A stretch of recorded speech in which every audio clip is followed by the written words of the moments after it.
On this episode of Skeptiko, Alex talks with noted abduction researcher and Temple University history professor, Dr. David Jacobs.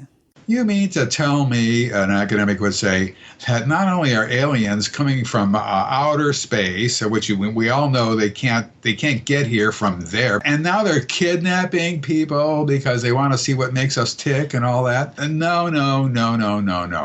Now, I don't care what the reasons are for why they don't do it. What the scientific and academic community is doing is they are simply abrogating their responsibility to study this subject. You have to understand, for example, the UFO phenomenon and the abduction phenomenon together are global in nature. Everybody and everything, that includes animals, see these objects and react to them. Not only that, let me tell you a few other things that just astonish me every time I think about it. In the abduction phenomenon, people are physically missing from their normal environments when they are abducted. Police have been called, search parties have been sent out, kids hunt for their parents hunt for their children during abductions. They're not there. And this phenomenon is not happening. Not only that, people are abducted in groups and can confirm each other's abductions. And yet it's not happening. People return from abductions and they have unusual marks and scars on their body, and sometimes, and I have seen this, fully formed scar tissue literally the next day. That is not possible, and yet this phenomenon is not happening. People return from abductions without their clothes and never finding their clothes again. Sometimes they return from abductions wearing somebody else's clothes, and yet it's not happening. So if I grant that it's not happening, then abduction researchers have stumbled on one of the most important areas of human cognition that has ever been found. Stay with us for Skeptiko.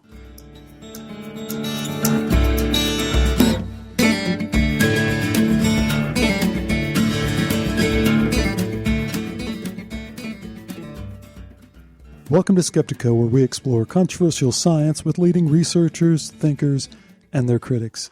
I'm your host, Alex Tsakiris, and on this episode of Skeptiko, as you just heard, we welcome David Jacobs. Now, you might recall a couple episodes ago, I mentioned that I was going to be doing this series on the intersection alien contact and extended human consciousness, what I think is just a fascinating topic.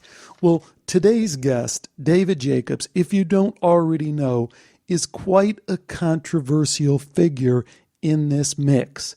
And I guess the reasons why he's controversial are many and somewhat complicated. And I think to explain it, as I think I should, we need to almost have a brief history of the entire UFO phenomena. Let me give that a try. As I sit here today, 2013, I think we can say the UFO phenomena is an accepted reality. More people believe than don't believe. Those figures skew even higher the younger you go and the more educated you go. It's also, of course, been established through the release of previously classified documents that our government has had a long time interest in UFOs, despite their statements to the contrary, has been very involved. And then further, on a worldwide basis, we know that other governments have just come out and released all their documents. And it's pretty amazing stuff, including multiple sightings by military witnesses, public witnesses, air chases, all the rest. So the reason to go there is to explain how David Jacobs fits into that landscape. And it's a curious fit because even though the UFO phenomena is at the point where we can say it's accepted, the alien contact and alien abduction phenomena, not so much. And it's kind of a strange situation because if you think it through, what are you really saying if you say, I believe in life on other planets, I believe visitation through these sightings, but I don't believe these numerous people in all sorts of different walks of life throughout the world, I don't believe their claims of direct contact with these beings or this other consciousness. We could get into all that. But with these beings, let's keep it simple. Now, that's a rather strange position to advance. As a matter of fact, if you look at the data on that simple fact, that is shifting too, because I think that strangeness of it means that a lot of people will get there eventually. They just haven't quite settled into really accepting what that means. I mean, if you accept that, hey, there was an alien spaceship in the air and we chased it and it got away, is it really that much of a leap to suggest that they visited some people and had contact with them? No, it's just unsettling, so you don't really want to go there, but it's really not that big of a leap. So now back to David Jacobs. Along comes David Jacobs, who famously, along with Bud Hopkins, for the last 30 years, has been claiming that he's been working directly with people who've had this abduction experience. And he's claimed that through hypnotherapy and hypnotic regression, he's been able to get detailed accounts of what's going on. So I think you knew all that, but if you didn't, that's a little bit of an intro to frame up this debate, if you will, this schism between whether that alien contact is some kind of quasi-spiritual experience, as we explored with Mary Rodwell, or, as you'll hear from Dr. Jacobs, that experience is truly an abduction, an invasion, and an invasion that suggests a much more sinister motive behind this contact with these others. So that's one way in which Dr. Jacob is this highly controversial figure within the UFO community.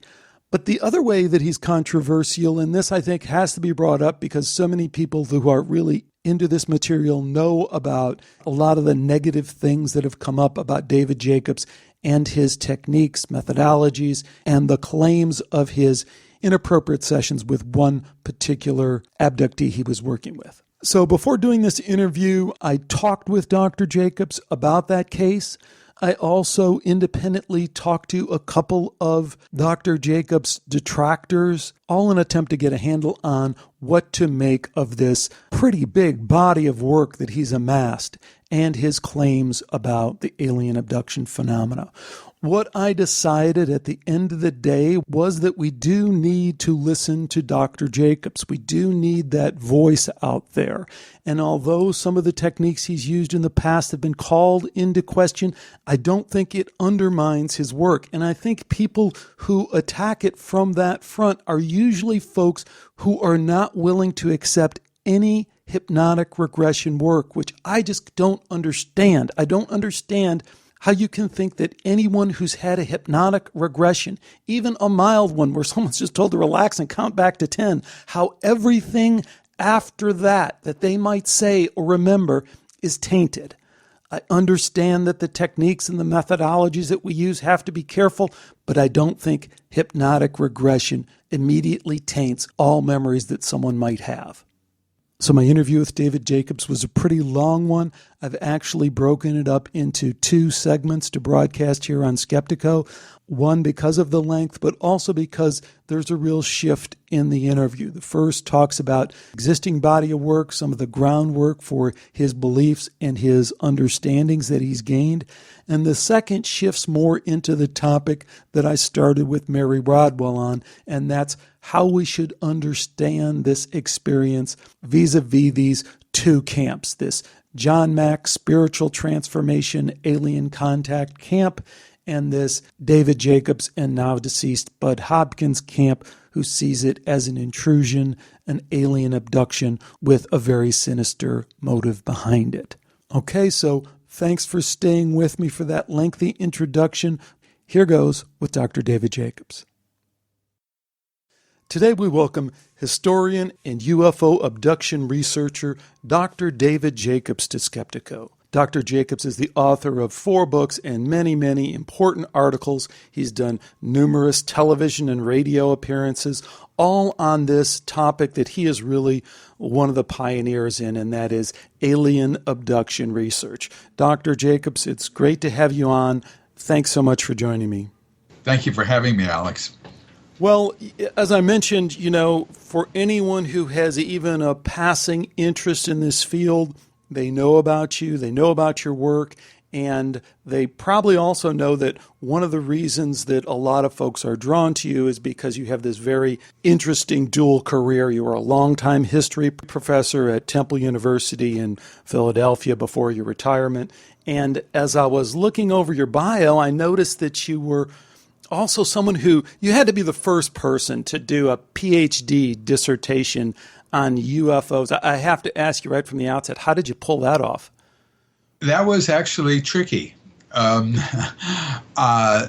First of all, I was actually, if you want to speak technically, a guy named Mike Schutz at Northwestern University did a paper, a sociology dissertation on UFO groups or cults or whatever, and he got his PhD 1 month before I did.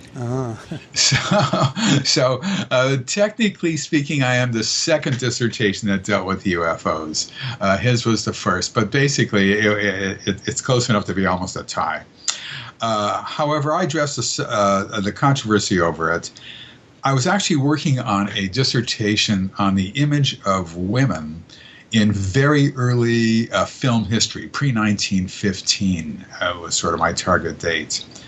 And I had done about 6 months worth of research on that, but in my fetid brain, all I did was think about UFOs and the UFO phenomenon, and I had become enamored with it back in the mid-'60s. And I was going home every day and reading Flying Saucer Review and the APRO Bulletin and UFO investigators from NICAP and other organizations now defunct. And eventually, I realized that there hadn't been a serious history of the subject, of the controversy over it, since the Ruppelt book, Report on Unidentified Flying Objects, and his was basically a first-person report as opposed to a history of it. And so I approached my major professor, this is at the University of Wisconsin, he was my sort of mentor, who told me that this was a great idea, this was a wonderful idea, he loved this idea, I could switch dissertation topics, and goodbye, and he went off to Rutgers University with that. Mm-hmm. So I was left without a major professor, without a mentor, and I chose a guy named Paul Konkin, who was a sort of steel trap mind guy of the history department, which had the best history department in the United States at the time at the University of Wisconsin in the 60s. And he was not impressed with this topic. And I sort of tried to show him that the topic was different than what he thought it was, and there was a large public history about UFOs, which involved government agencies and national organizations and this and that. And he still was unsure. And I finally saw him in the hallway, and he said, "Write me up a prospectus of a couple of pages."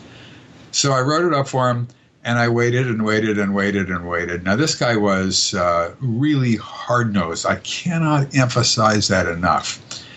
And he never responded. And I finally ran into him in the hallway one day, and I said, Mr. Konkin, everybody called all the professors Mr. there at Wisconsin. I said, Mr. Konkin, did you read my prospectus? He said, yeah, I read it. I said, well, what did you think? He said, well, okay. So he was just trying to think of a reason to not approve it, and that was the delay, huh? He said, okay. And as soon as he said, okay, with an exasperating tone, I became his student. That's the way the system was. I suddenly was in his seminar. I could do no wrong. I was now a member of the elite. And so he helped me guide me through a dissertation that was ultimately publishable by the University of Indiana Press. And it became the second PhD dissertation ever written on the subject of UFOs of any sort. Yeah, that's pretty amazing in and of itself. And then what I guess is even more amazing is you were able to kind of manage this two-track career, if you will, although the tracks were completely separate. You were a successful academic and historian at very respected university, Temple University there. And at the same time, where you're best known throughout the world is as this researcher that pioneered this research into just about the most controversial of phenomena you can imagine, the idea of alien abduction. So I can't imagine that your research interest in alien abduction helped your academic career. Probably the opposite. Yes, I would say that you're right. It was the opposite. I knew going in, eyes open, that talking about people who were being abducted into flying saucers was not exactly going to increase my credibility within the history department at Temple, and would probably help to stop my career in mid-track. I had tenure, and which is one of the greatest things ever in the history of academia, now under assault across the country, incidentally. But it allowed me to do what I wanted to do while keeping up all my other duties and teaching all my classes and doing other research at Temple University as well. It did, however, stop my career in terms of moving up the academic ladder. But as long as I had tenure, that's all I needed, and so I retired in 2011, and now I'm trying to write 3 books, and trying desperately to finish one I've been working on for about 4 or 5 years. I'm coming to the end of it. I've finished. I've got a rough draft of another one, and yet there's a third one that I'm going to do, and when those are all finished, I will hang up my brains, and that's going to be the end of it. Well, we'll see. A lot of people claim that, and they're never able to hang up their brains, but we'll see. Hey, speaking of books, 13 years ago, the year 2000, you edited a book titled UFOs and Abductions, Challenging the Borders of Knowledge. In it, you said that the study of UFO merits serious attention from the intellectual establishment. You also said something interesting that I'd like to get you to comment on, and that is lack of academic participation creates a vicious cycle that prevents the development of standards that would attract greater academic participation and thus greater credibility. Tell us about that, and tell us what has changed in the last 13 years. Well, in the last 13 years, first of all, This is a subject that is bereft of academic participation. By academic, I mean scientific community and the academic community. The scientific community is one part of the study of this. It is not necessarily the critical part. Anybody who has an academic training, basically anybody who has who can think logically can do this kind of work.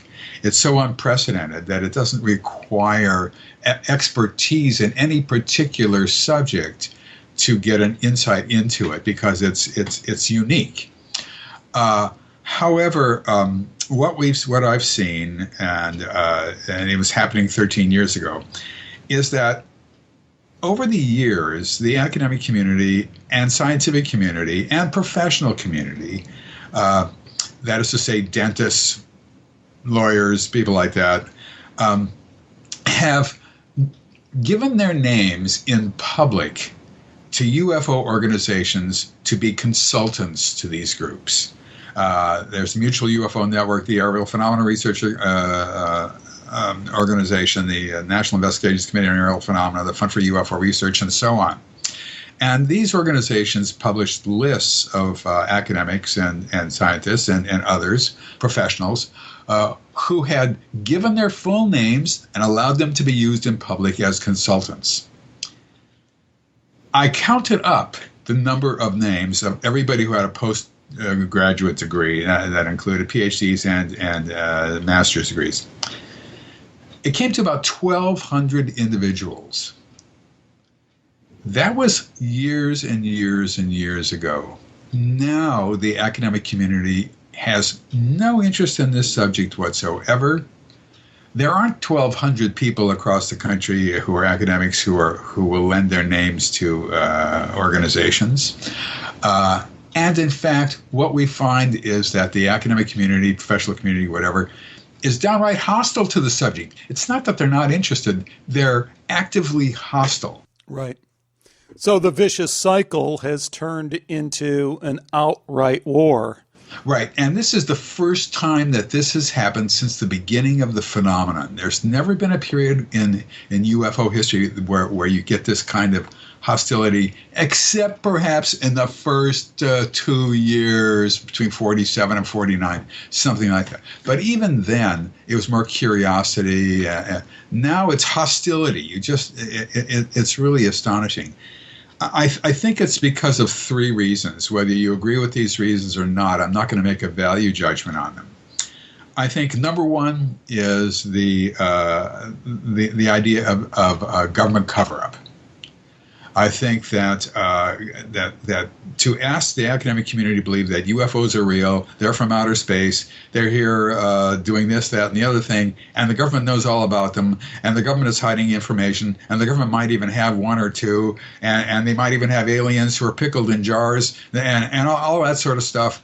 That is let's just say a turnoff, to use an old phrase, for academics. That's like, especially for social scientists, that is just impossible to imagine, and it goes against every grain of knowledge of the government and how the government works, that all political scientists and historians and sociologists and whatever, they all know that this is not necessarily the way things work. So really, however, let's just fine tune that point a little bit. So what you're saying is, maybe 10, 20 years ago, before the whole story really got fleshed out more and we really understood all these documents that have now surfaced that show clearly there was a government intelligence interest in this topic, at the very least. I mean, that's clearly documented. And then that contradicts the official position. So I think now you're saying once people really internalize that there is a serious problem here in terms of the government's position, then that's one more reason to say, hey, just pull back from that. That's not going to do anything but crush my career. So one more reason to step back, right? Right, exactly. Whether you agree with government secrecy or not, it doesn't matter. For the academic community, it's nonsensical. And when you didn't know about it, you could have blindly put your name on some MUFON list. But now that you know that, you're like, nah, better not. Right. That's one area. A second area is popular culture. If you watch television, cable TV is now has a lot of shows that will deal with UFOs, abductions, and all that. And some of these shows are actually very good. Right. Most of them aren't very good, aren't in the very good category, let's just say. But the net effect of this is it becomes just another part of popular culture. It becomes a popular culture, a meme, so to speak. It becomes just a thing that happens in the society, and it is not really a scientific and academic subject. It's a popular culture subject. And scientists stay away from popular culture unless, of course, they're historians or sociologists. And consequently, I think that has hurt the entrance of academics into this study. The third thing is abductions.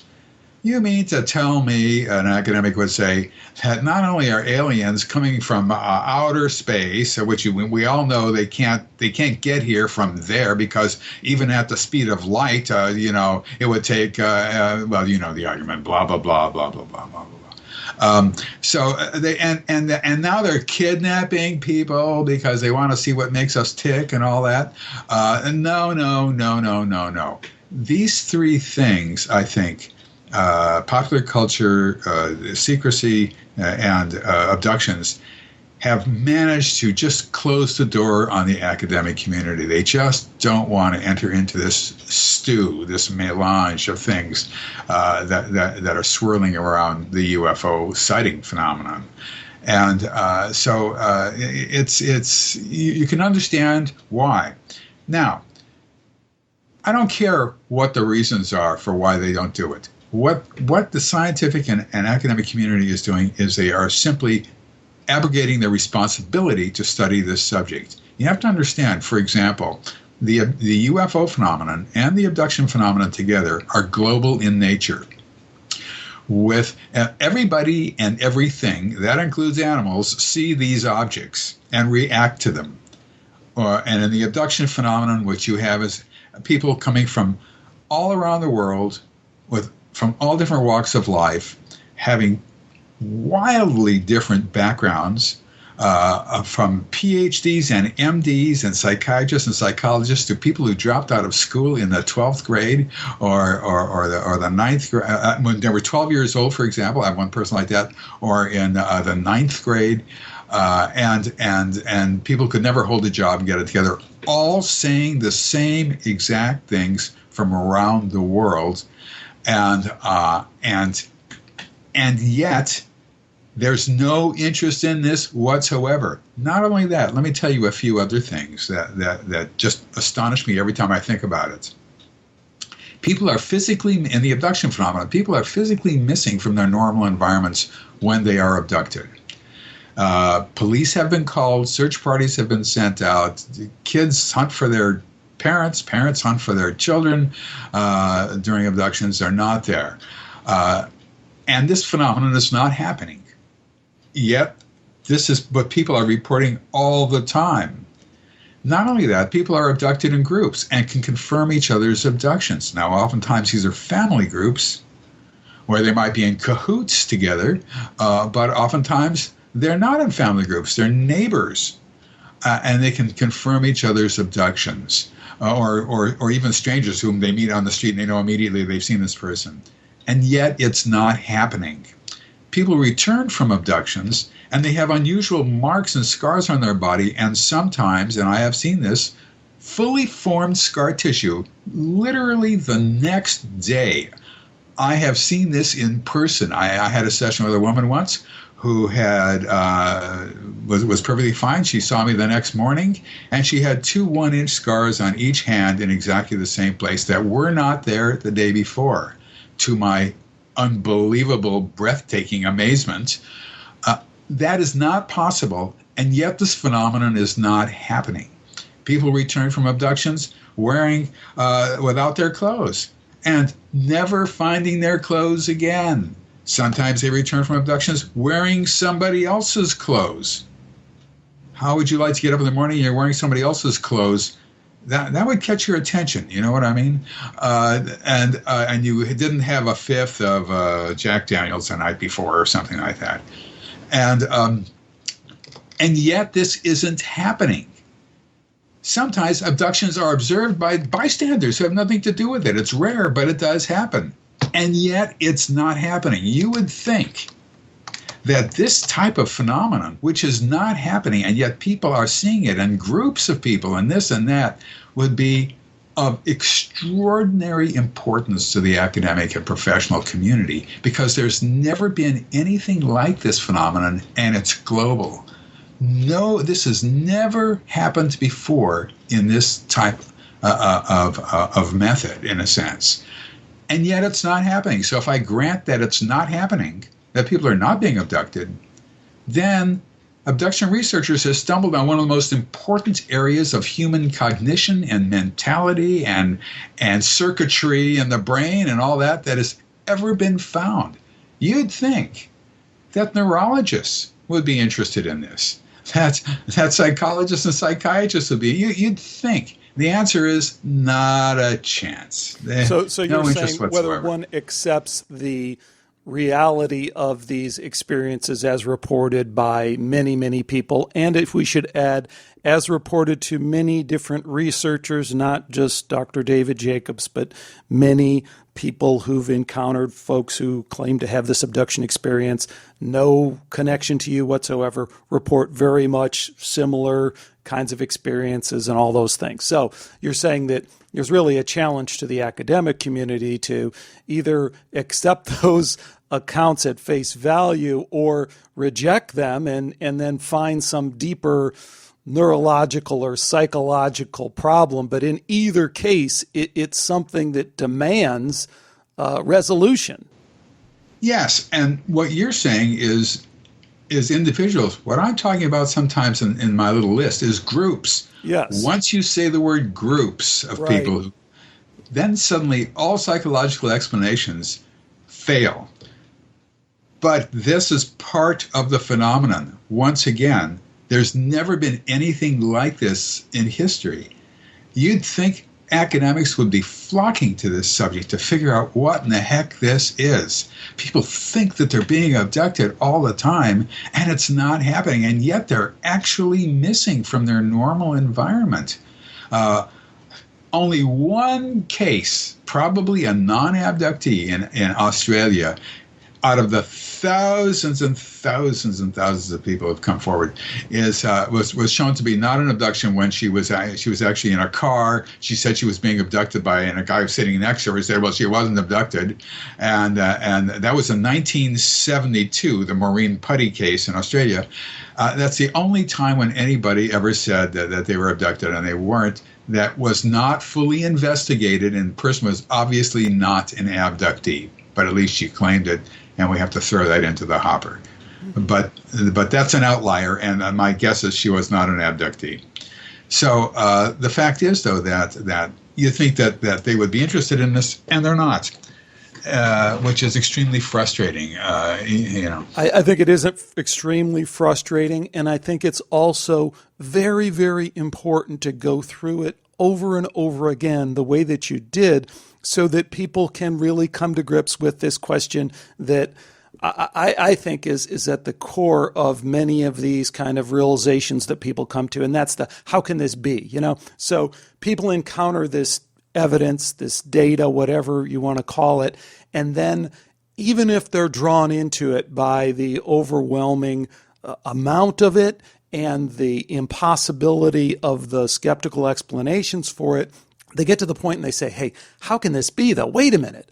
All these people who I really trust, who are in positions of authority, who should know better, why would they be deceiving me? And then they're really thrown into a quandary. And I can certainly relate to that because that's really been at the heart, I think, of this show, of the Skeptiko show. And I want to go through a little bit of my path in coming to you because it has bearing on some of the questions I want to ask you about alien abduction, research methodology, overall big picture and where it might be going, because my path to this has really been through investigating human consciousness.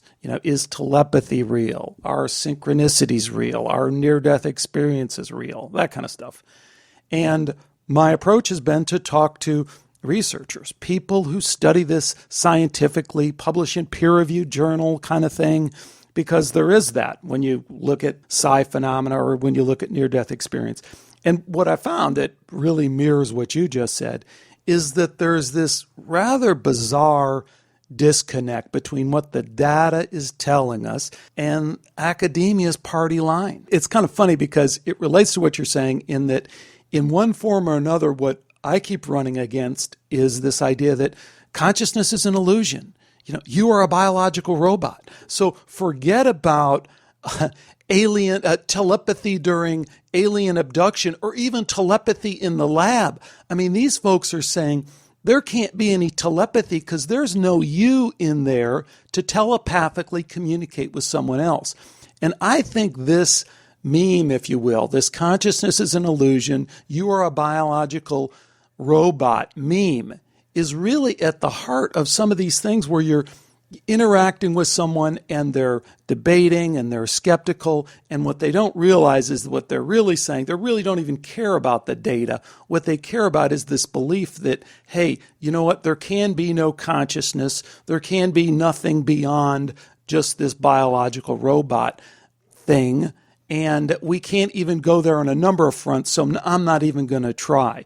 Do you have any thoughts on the consciousness issue and how that might play into this scenario that we're talking about here in terms of this major pushback from academia and from really the intellectual core of our society? Well, you'll be happy to know that I don't. And the problem here is that consciousness studies is a whole nother world.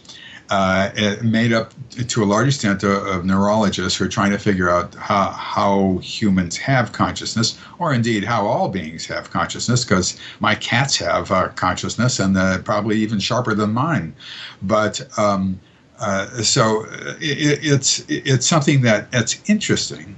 But you did mention the word telepathy, so I can talk a little bit about that, because that is what is seen on board UFOs, and that's what's seen within the abduction phenomenon. Before you go off on telepathy, let me throw a couple other things in there, because I wasn't sure how you're going to go with that. But if that's where you're going, let me add a couple other pieces that I think are out there you're probably aware of, and I'd like you to tie into your answer. If you start looking at extended human consciousness and you look at like the experiments they did with remote viewing at Stanford Research, Ingo Swann, spy on the Russians kind of thing, all that stuff very well documented, made movies about, and clearly existed. We have Jimmy Carter on record, former President Jimmy Carter, saying, yeah, I went into this room and this guy went into a trance and he gave us the coordinates for the plane and we're able to go find the plane. So all this stuff is documented. What is also documented is that these remote viewers encountered aliens. Or if we look at extended human consciousness as it works in laboratory experiments with hallucinogenic drugs, the most famous being, really the only one who was granted right to do it, is a guy named Dr. Rick Strassman at University of New Mexico. Had him on the show. Very interesting guy. Gives these people rather high doses of DMT. Boom, in pop the aliens. He's seeing some of the same beings that abductees are talking about. So, or if you talk about people who have reported out-of-body experiences, you'll get similar kind of, every once in a while, encounters with these alien beings. So it's beyond telepathy. It's almost wherever you look in these realms of extended human consciousness and the research associated with it, you start bumping into the phenomena that we generally call, encounters with aliens. So any thoughts on any of that? Yes. First of all, I'm not an expert in any of these things, not in remote viewing, although when Stanford Research Institute had Hal Puthoff and Russell Targer together, Hal Puthoff presented a paper on remote viewing at the Society for Scientific Exploration many years ago that I found extremely interesting. That's as much as I know about it. I do know that people who've had remote viewing and viewed abductions or whatever, that had absolutely nothing to do with the real abduction phenomenon. And when people channeled abductions, their material has nothing to do with the abduction phenomenon either, even though they're channeling aliens and this and that. Nothing else made any sense to me. Tell us what you mean when you say that, because you sound very confident in saying that. Well, for example, one time many years ago, there were 30 remote viewers. 30 channelers, I guess it was, who got into a room and they were all supposed to channel aliens. One of them was an abductee who reported back to us what happened. And this was actually she was working with Bud Hopkins, the famous UFO abduction researcher at the time. When she began to talk about what they were describing, we knew immediately that this had nothing to do with the abduction phenomenon. Everything was different. They were nice aliens. They were apparently, from what she described, they were all different from each other as well, other than through what they picked up in popular culture. And I've dealt with people who are channelers, and one person was a remote viewer, as I remember, and their conscious memories of doing this had nothing to do with what they remembered in hypnosis as actually happening to them. And this is, you're dealing ultimately with a problem of consciousness on all these levels. Out-of-body experiences, I've had people who've had those too. They recognize immediately they've got nothing to do with abductions. DMT is something that I did read Strassman's book, and it wasn't the abduction phenomenon. Then people might think they're seeing aliens or having. There's another one you forgot to mention. That was putting electrodes on a person's brain and throwing a charge to the brain and having people get a sense of Michael Persinger, a really nice guy, and people get a sense of a presence in the room, or seeing somebody there, or floating, or a light, and that sort of stuff. Here's the situation. we know one hell of a lot about the abduction phenomenon. Most people don't know anything about it, not even abductees. And with Persinger and with others like this, so there have been a bunch like this, what they do is they don't know anything about abductions. So if the abduction goes from A, something is happening, I think somebody's coming into my home, or so my car is stopped on the side of the road and I don't know why, whatever it is, the beginning, that would be A, all the way to Z, I'm back in my car, I'm back in my home, I'm back in my backyard, whatever it is. That's what they can recreate to a degree. I feel a presence. I see somebody, something like that. They can recreate a tiny little piece of it. B, through the rest of the alphabet, they ignore. That doesn't exist. They don't go into that. And all of these other accounts are like that too. There's no depth to them. There's no detail to them. There's no preciseness to them. There's no chronology that goes on for several hours.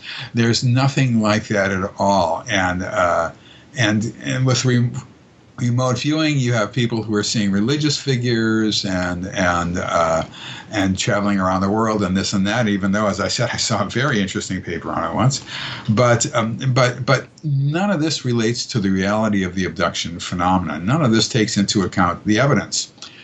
All people who are debunkers, all of them of the abduction phenomenon, and there are no exceptions to this really, either don't know the evidence.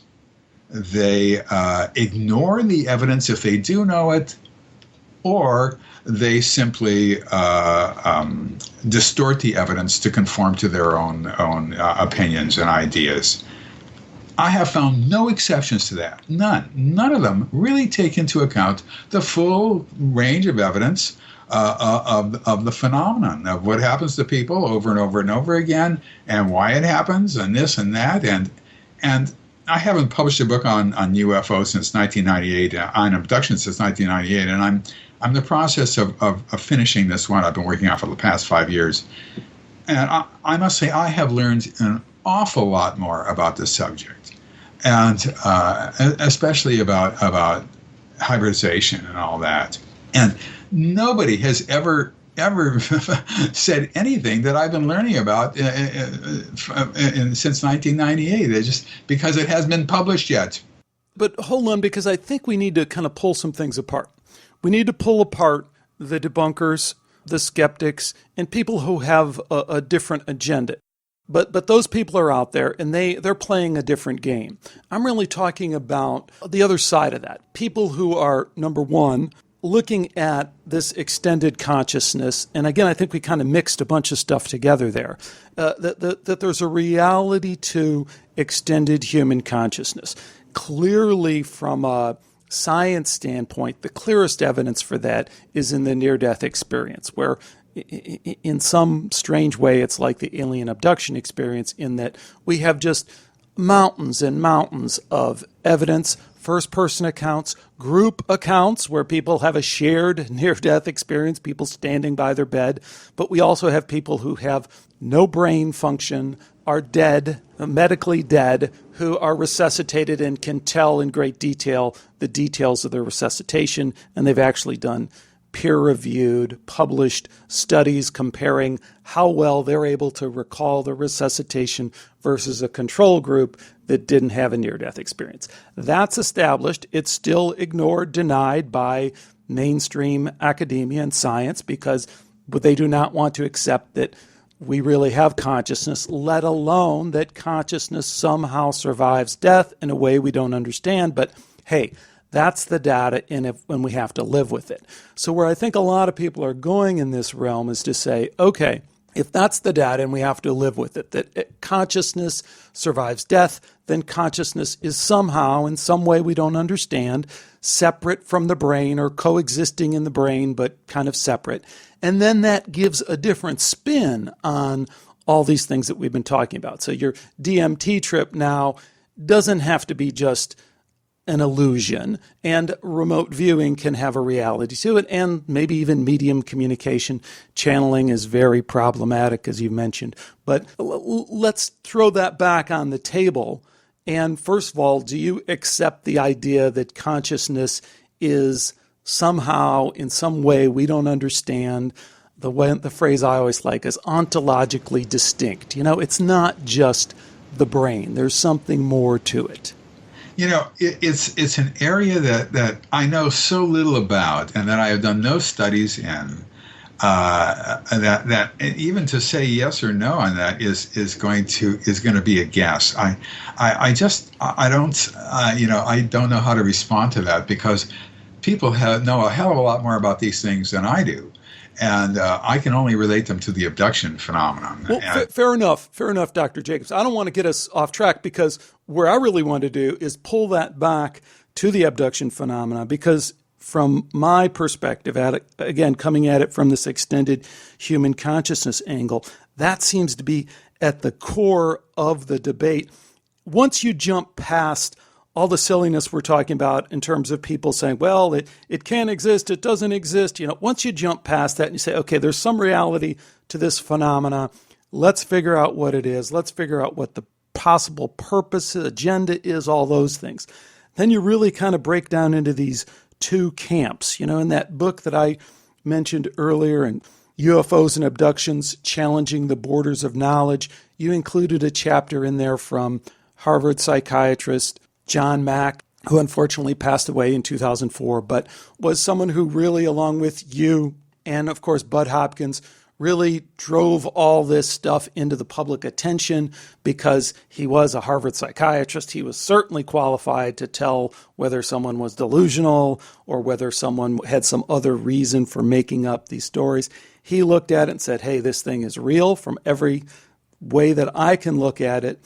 But his conclusion, and this is further carried on with the other camp that there is out there now, was that these experiences were somehow spiritually transformative experiences. And I think we can only understand or even begin to look at those in that way if we look at consciousness as being more than purely biological. But what I want to really kind of ferret out in the time that we have, the generous time that you've given me, is these two camps: the alien abduction experience as a shamanic initiation, a spiritually transformative experience. Those aren't my terms. Those are the terms you hear from people in kind of the John Mack camp, if you will, as opposed to alien abductions as an intrusion on the human species, as a real abduction in all the worst sense of the word that you really come at it from, and of course Bud Hopkins did as well. So there it is, laid out. What do you think? Well, I have not found any people since 1986 who found this to be spiritually transforming. You have to understand that the abduction phenomenon begins in infancy and goes into old age and happens with great rapidity. It goes on over and over and over and over again. These people must be so spiritually advanced and so spiritually transformed by the time they see me that they're living in another plateau of consciousness altogether. That is not the case. What these people want to know is what in the hell has been going on with them. Why is it that they wake up one morning and they're in somebody else's room and they're not a sleepwalker? Or why is it that here's an event, for example, two people are driving down the street. This is a husband and a wife, and they look outside out the window of their car and they see a light. Suddenly there's a flash.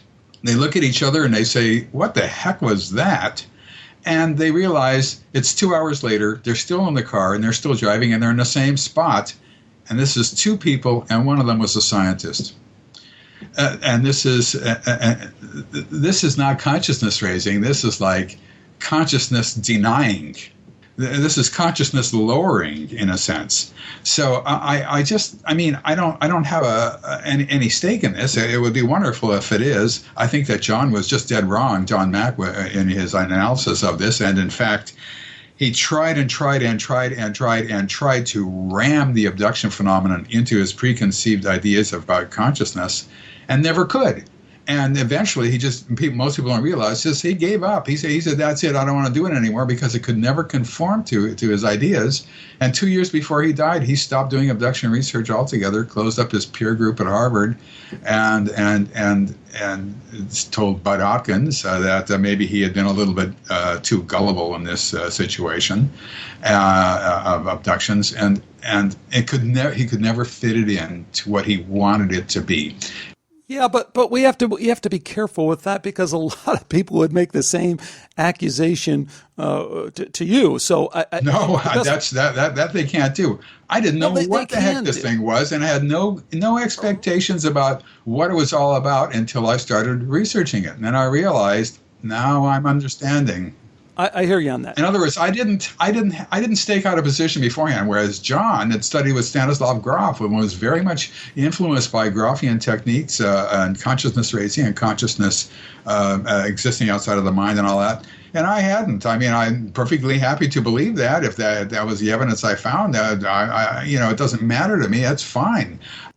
But since Dr. Mack isn't here to kind of pin down or elaborate on what his position was or how it changed or whatever, the point I'm making is that research has continued. One of the guests I had on my show, episode 212, was Dr. Janet Colley, licensed therapist, works in the Seattle area, specializes in post-traumatic stress disorder, sees a lot of patients with different kinds of stress, but deals with trauma and has dealt with the abduction experience in great detail with a lot of her patients. Just published a book, came on our show to talk about sacred encounters, spiritual encounters during close encounters. We can get down and argue about her methodology, her techniques. That's the critical event. That is the arguable point. That is but David, hold on. The arguable point. Right. So how do we get to the bottom of that? I mean, here's someone who could kind of throw stones across the yard too and say, hey, I'm a licensed clinical therapist. Makes no difference. It makes no difference whatsoever. The abduction phenomenon hypnosis is unique. It doesn't follow along the same lines as forensic hypnosis, although that would be the closest to it, or stage hypnosis, which would be the farthest away from it, or any other forms of hypnosis to get you to stop eating chocolate cake or smoking or relaxing. Hold on, you're saying that the hypnosis regression sessions that are done for retrieving memories of an alien encounter are somehow fundamentally different? Yes, and they're fundamentally different because the person has to know a tremendous amount about the abduction phenomenon. The problem here is that in hypnosis, people tend to say things that are not true. They think they are true. They're not lying, but they're confabulating. And I was caught in that early on. I have also examples of it that I can tell you, but I won't bore you with them right now. But people were telling me things that I bought and turned out not to be true. And then you have to learn techniques for how to get around that, how to recognize confabulation when you hear it, and how to push past that and get to the reality of the situation. This is a phenomenon that is clandestine. It is secret. Without secrecy, there would be no abduction phenomenon whatsoever. We'd find ways to stop it. It would be a whole different world. But in order to keep it secret, they have to keep it secret from the abductee first. And when that happens, they just bury their memory in some way. Now, I'm obviously using non-technical terms, but there's obviously some sort of blockage for short-term memory. Long-term memory stays intact. But the fact is, though, that you have to know the right questions to ask in the right way at the right time. You have to understand what the answers are, and you have to evaluate the answers as they go along. Then you have to have more than one session with a person. You have to have a lot of sessions. The key thing here is you cannot have an agenda. What you're looking for is just the facts, ma'am, as they used to say on the Dragnet TV show. You're just looking for what happened to them. If they start saying things like why this is happening, that's confabulation. Because they usually, 99% of the time, they have no idea why anything is happening. If they say what a machine is for, that's confabulation. They have to say things that are different than that. In other words, there's a technique to abduction hypnosis that regular hypnotists, no matter whether they're licensed clinical hypnotherapists or not, that they don't understand or know. And they think they do, but they don't. But you got to appreciate that you would get a ton of pushback from someone who's trained as a clinical hypnotherapist and has worked with thousands of people, would say, hey, how would you support such a claim? How would you support such a statement as that? I mean, this isn't really your technical training or your background. It's just something you've experienced. Why wouldn't people make the same charges with you, that unwittingly you have an agenda, unwittingly you're leading people, unwittingly your methodology is fine-tuned for you to get the results that you want? I mean, there has to be some objective way of figuring this stuff out. We can't just take it on face value that, gee, your way is the right way. This is a difficult question to answer because there isn't a number of people who've come forward with the actual techniques that they used. I'm writing a book on methodology and of abduction hypnosis. This is the middle book that's already basically finished, and you'll understand exactly how I work and what I do, and the problem of confabulation, the problem of the first session that you use with a person, the problem of the second session, the problem with the third session, problems with the fourth session. They're all different, etc., etc. Let's just take the word trauma, which everybody focuses on.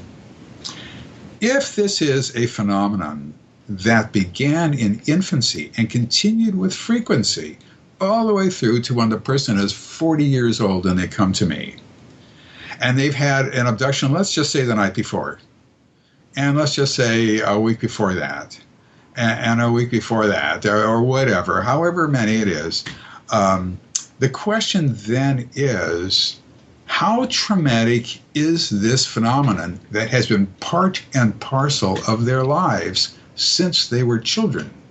And what I found is that, yes, it is traumatic, but the trauma oftentimes comes not just in it happening, otherwise these people would be wrecks.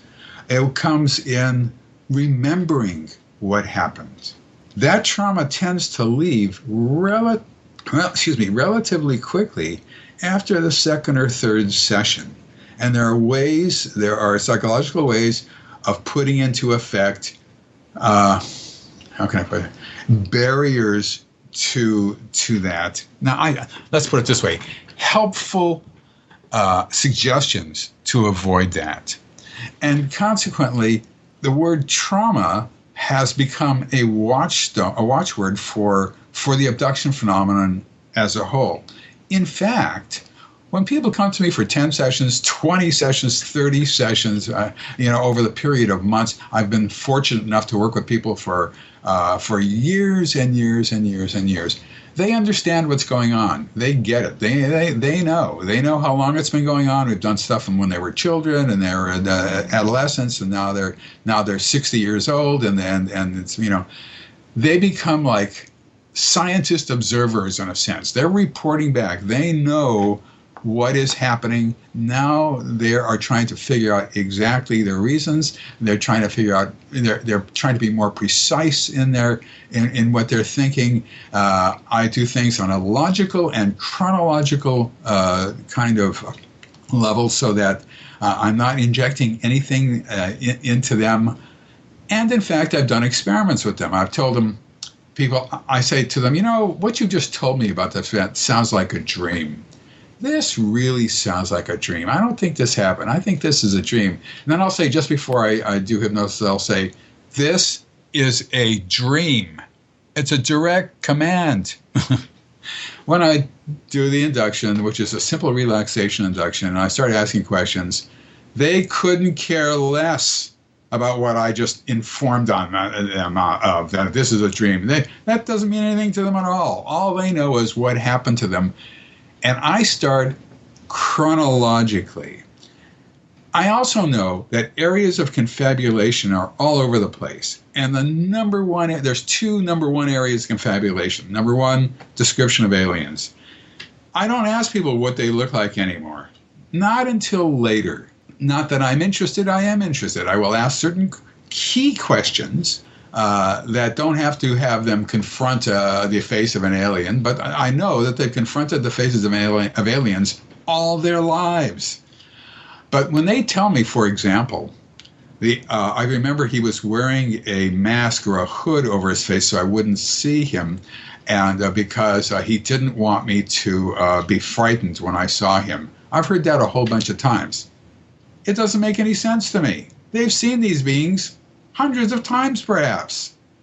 You mean to say the one thing they remembered is when they had a hood? So I work around that, and eventually I'll ask about the hood, and then they realize, oh, the person isn't wearing a hood, and yet they thought he was wearing a hood all these years. And things like this. This regular hypnotist cannot do. They're not trained in this area. This is a different area of questioning. You have to be thoroughly knowledgeable in the abduction phenomenon to do this. And you have to understand the role of confabulation. The other main area of confabulation is recounting alien dialogue. The aliens told me blah, blah, blah, blah, blah, blah, blah, blah, blah. Well, yes and no. 9 times out of 10, the following event happens. All communication is telepathic on board a UFO. And this is there. Everybody's used to this. Everybody knows this. This is what happens. That in itself is astonishing, because if this were psychological, people would not be saying that. They'd be saying some of it's telepathic, some of it they hear through their ears, whatever, it would be all over the map. But if all communication is telepathic and you ask them, well, what do you mean by telepathic? And they say, well, I hear thoughts that I convert to a word so I can understand it. Or sometimes they say I hear syntax, I hear actual words and all that. The question then is, what's to prevent them from hearing their own thoughts and then telling me that the aliens told that to them? The answer is nothing prevents that at all. They do it all the time. It's up to me to understand this is confabulation. This is confabulation. A lot of people who do this kind of work don't get that. They don't understand that. They have not been, there's no training period for this. There's no standardization. There's no standardization methodology, I should say. What I do is logical and chronological. That's all.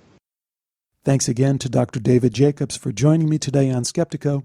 There are a number of questions I'd like to tee up from this interview, but I feel like some of them probably should wait until the next episode. What I'd like to focus on today, of course, you're free to take this discussion anywhere you see fit on the comments or in the forum section of the website. But the question that I see has to do with the intro and the lack of acceptance among the academic and serious science community to the reality of this phenomena. It's a strange situation that we're in where the man on the street, if you will, is much more willing and open to accept the, again, rather overwhelming evidence. I mean, we have so many eyewitness reports from reliable witnesses in military and law enforcement in the most respected professions. We have so many of those. And then we have all this government release of documents. How can there still be this complete denial among academicians to dive into this topic of alien contact, abduction, consciousness interaction thing? It's really a strange situation when we think about it, and I guess in that pile of questions there, perhaps you will find something that you want to respond to. Of course, the place to do that is at the Skeptiko website at Skeptiko, where you can leave a comment or jump over to our new forum or drop me a note through Facebook or email. While you're there at the website, of course, check out our over 200 previous episodes of Skeptiko. All there, downloadable for free, available through iTunes as well. And be on the lookout for a new version of the Skeptiko website that I've been working on. I've been getting in touch with my old programming side and been whipping up all sorts of stuff. So maybe by the time you hear this, if it's a little bit later than when it first releases, you will see a new interface to the Skeptiko website. I hope you enjoy that. If you do, or if you don't, please get back to me with your feedback. Well, that's going to do it for this episode. Have a couple of more shows on this topic that I really want to get out to finish my exploration of this topic. And then I have a number of other interesting shows coming up. So if this is not your cup of tea, stick around. This does end and we move on to other things. But again, that's going to do it for today. Do take care, and bye for now.